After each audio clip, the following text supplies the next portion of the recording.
നമ്മുടെ നമ്മൾ പലപ്പോഴും അവരെ കുറ്റപ്പെടുത്തും, അല്ല അവർ ദുഷ്ടത കാണിച്ചെന്ന് പറയാൻ വേണ്ടി. കാരണം എന്താണ്?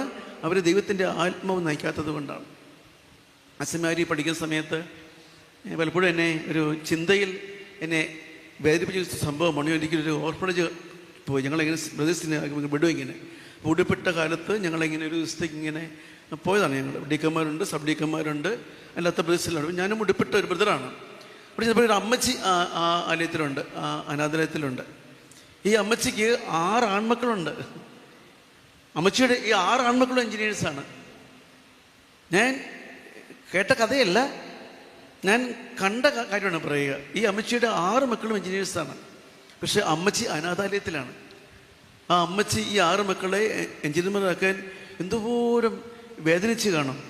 പക്ഷേ അമ്മച്ചിയുടെ കുറവുകൊണ്ടോ ശ്രദ്ധിക്കാത്തത് കൊണ്ടാണോ എന്തെന്ന് അറിഞ്ഞുകൂടാ, ഈ 6 ആമക്കളിലും പരിശുദ്ധാത്മാവ് ഇല്ലായിരുന്നു എന്നുള്ളതാണ് സത്യം. ഈ മക്കളിൽ പരിശുദ്ധാത്മാവ് ഉണ്ടായിരുന്നെങ്കിൽ ഈ അമ്മച്ചി അനാഥാലയത്തിലാകത്തില്ലായിരുന്നു, അല്ലേ? അമ്മച്ചി ഈ മക്കളെല്ലാവരും ഷൂസ് ഇടുന്നവരാണ്, മിടുക്കന്മാരാണ്, ശമ്പളം കിട്ടുന്നവരാണ്, അല്ലേ?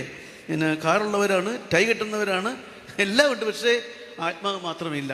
അപ്പോൾ എവിടെയോ ഒരു പാളിച്ച, ആ മക്കളുടെ ജീവിതത്തിൽ എവിടെയോ വന്നു പോയൊരു പാളിച്ച, അതാ കുടുംബത്തിൻ്റെ അവസ്ഥ. ആ സഹോദരി ആ അനാഥത്തിൽ കിടന്ന് മരിക്കേണ്ടി വന്ന അവസ്ഥ.